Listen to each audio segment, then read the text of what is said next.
কাঁচা আমের আমসত্ত্ব রেসিপি সবথেকে সহজ পদ্ধতিতে টক ঝাল মিষ্টি কোনো রকম ঝামেলা ছাড়াই সহজেই তৈরি করে নিতে পারবেন।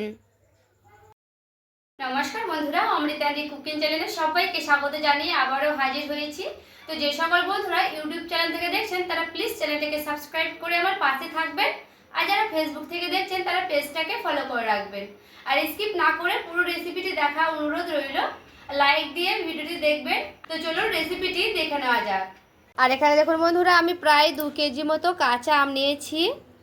এই যে দেখুন, এই আমগুলো কিন্তু খুব একটা বড় না, এগুলো এখন যে গাছের আমগুলো রয়েছে এই আমের মতো হবে, খুব বড় একটা হয়নি এগুলো। তো এই আমগুলো প্রায় আমি 2 কেজির মতো নিয়েছি। তো এই আমগুলোকে আমি ভালো মতো করে ধুয়ে নেব। দেখুন এক বাটি আমি জল নিয়েছি, এরপরে জলে কিন্তু খুব ভালো মতো করে আমগুলোকে ধুয়ে নেব। তো আমগুলো কিন্তু একসঙ্গে ধোয়া হবে না, তো আমি 2-3 বার জল পাল্টে পাল্টে সুন্দর করে ধুয়ে নিচ্ছি। খুব সুন্দর করে কিন্তু ধুয়ে নিয়েছি। তো এরপর আমি এইগুলোকে খোসাগুলো ছাড়িয়ে নিচ্ছি, তারপরে ফিরে আসছি।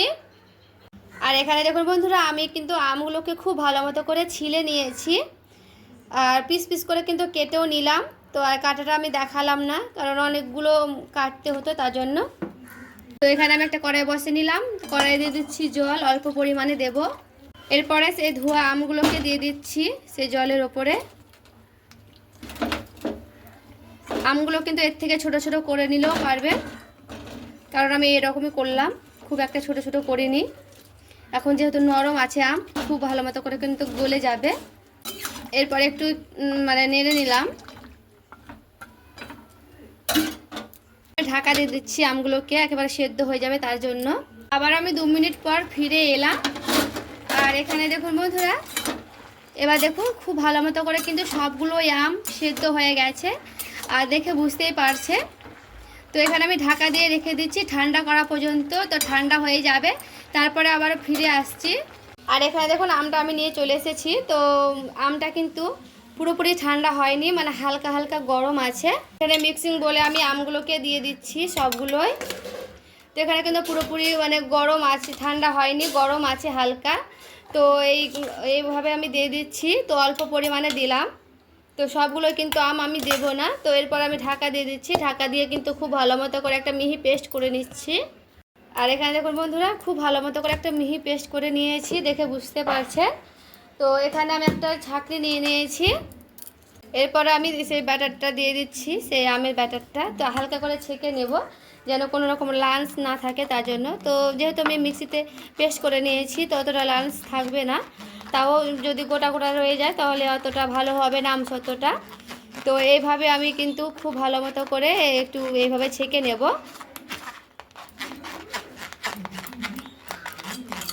তো আমি কিন্তু 2 বারে খুব ভালো মতো করে দেখুন করে নিয়েছি।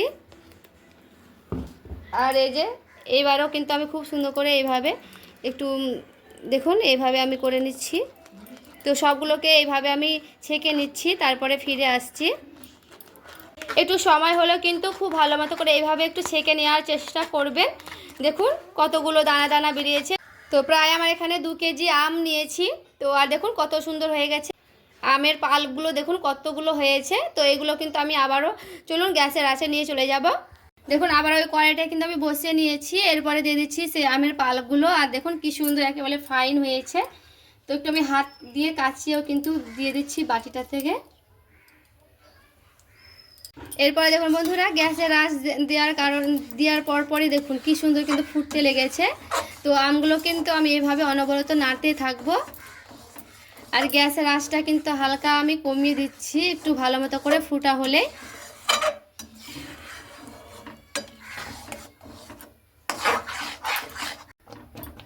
এখানে কিন্তু একটু সাবধানে করে নিতে হবে, কারণ ফুটে গেলে কিন্তু গায়ে ছিটে ছিটে যেতে পারে। হালকাভাবে দেখুন ফুটছে, এভাবে কিন্তু গায়ে ছিটেও যেতে পারে, সেই ক্ষেত্রে কিন্তু একটু হালকা সাবধানে কিন্তু করে নিতে হবে। আর এইভাবে আমি একটু অনবরত একটু নাড়তে থাকছি, যেন না ছিটে যায় গায়ে, তার জন্য। এরপরে দেখুন এখানে আমি কিন্তু খুব ভালো মতো করে ফুটাচ্ছি। আর স্বাদ মতো লবণ লাগবে, তো লবণটা কিন্তু নিজেদের পছন্দ মতো দিয়ে দিবেন, কারণ এখানে প্রচুর পরিমাণে কিন্তু টক আছে, টকের ব্যালেন্সটা ঠিক রাখার জন্য। এরপরে দেখুন লবণটা দিয়ে একটু ভালো মতো করে নাড়তে থাকছি। তো আমি গ্যাসের আঁচটা কিন্তু অবশ্যই কমিয়ে দিয়েছি, কারণ কমিয়ে দেওয়ার চেষ্টা করবে, নাহলে কিন্তু ফুটে গায়ে ছিটে যাবে, আবারও বলে দিলাম। তো দেখুন আবারও কিন্তু আমি খুব ভালো মতো করে একটু এইভাবে নাড়াচাড়া করে নিচ্ছি। আর এখানে দেখুন লবণটা দিয়ে আমি প্রায় 5 মিনিটের মতো একটু নাড়াচাড়া করে নিয়েছি। তো এখানে কিন্তু একটু ভালো মতো করে মানে শুকনো শুকনো করে নিতে হবে আমের পাল্পগুলোকে। আর দেখে বুঝতেই পারছেন কতটা ঘনত্ব রয়েছে। তো এখানে আমি মানে মিষ্টির জন্য দিয়ে দিচ্ছি চিনি, কারণ টক মিষ্টি লাগবে খেতে, আম সত্ত্বটা খেতে কিন্তু তবেই ভালো লাগবে, নাহলে কিন্তু অতটা ভালো লাগবে না। যেহেতু আমি এখানে লবণ দিয়েছি, এরপর আমি চিনিটা দিয়ে দিচ্ছি মাপ মতো। একটু মিষ্টিটা নিজেদের পছন্দ মতো কিন্তু দিয়ে দেবেন, কারণ মিষ্টি যেমন পরিমাণে লাগবে তো চিনি মানে টক হিসাবে কিন্তু চিনিটা দিতে হবে, টক মিষ্টি খেতে ভালো লাগবে তার জন্য। তো চিনিটা দিয়ে একটু ভালো মতো করে নাড়াচাড়া করে নিচ্ছি আবারও। তো এখানে আমার চিনিটা ততক্ষণ গলতে থাকবে, ততক্ষণ কিন্তু আমি নাড়তে থাকবো। এখানে দেখুন আমি শুকনো লঙ্কাকে একেবারে কুচি কুচি করে কেটে নিয়েছি, মানে চিলি ফ্লেক্স দিয়ে দিলাম। তো হাতে কার চিলি ফ্লেক্স থাকলে চিলি ফ্লেক্স দিবেন, নাহলে কিন্তু শুকনো লঙ্কাটাকে এইভাবে কেটে নিয়েও কিন্তু দিতে পারবেন, একেবারে কিন্তু মিহি মিহি করে কেটে নিয়ে।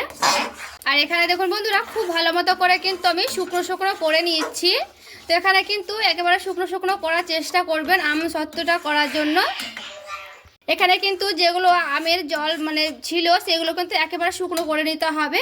আর এখানে দেখুন ফুড কালার নিয়েছি, তো আমি এখানে লাল কালার ফুড কালার দিলাম, আপনারা চাইলে কিন্তু সবুজ কালারটাও দিতে পারবেন। তো আমি লাল কালারটা দিয়ে খুব ভালো মতো করে এইভাবে নাড়াচাড়া করে নিচ্ছি। তো এখানে কিন্তু ফুড কালারটা অল্প করে দেওয়ার চেষ্টা করবেন, নাহলে বেশি দিলে কিন্তু একেবারে বেশি কালারটা হয়ে যাবে। তো এখানে কিন্তু খাওয়ার যে ফুড কালারটা হয় সে কালারটা কিন্তু দিয়েছি। তো দেখুন খুব ভালো মতো করে আমরা কিন্তু নাড়াচাড়া করে নিচ্ছি। এখানে কিন্তু একটু অনবরত নাড়তে হবে, আর গ্যাসের আঁচটা কিন্তু অবশ্যই করে কমিয়ে দিবেন, নাহলে কিন্তু ছিটে ছিটে যাবে, গায়ে লেগে যেতে পারে ছিটে। তো দেখুন এইভাবে কিন্তু খুব ভালো মতো করে আমি নাড়াচাড়া করে নিচ্ছি। আর এখানে দেখুন ফুড কালারটা দিয়ে কিন্তু আমি প্রায় 5 মিনিটের মতো একটু নাড়াচাড়া করে নিয়েছি।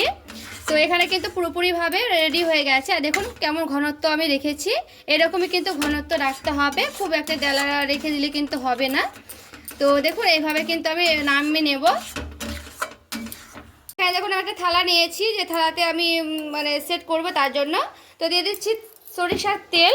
তো তেলটাকে এইভাবে আমি হাত দিয়ে খুব ভালো মতো করে গোটাটাই লাগিয়ে নিচ্ছি থালার গায়ে। দেখুন আমি থালাতে এইভাবে ঢেলে নিচ্ছি। থালাতে আমি কিন্তু নামিয়ে নিচ্ছি। তো এইভাবে একটু ঝাঁকিয়ে নিচ্ছি থালার গায়ে। তো খুব ভালো মতো করে কিন্তু এইভাবে একটু ঝাঁকিয়ে নিতে হবে। এরপরে থালাটাকে প্রায় আমি 2 থেকে 3 দিনের মতো রৌদ্রতে শুকোতে দিয়ে দেব। এটা কিন্তু আমি মানে 2-3 দিনের মতো শুকিয়ে যাবে, তো শুকিয়ে নেব, তারপরে ফিরে আসছি।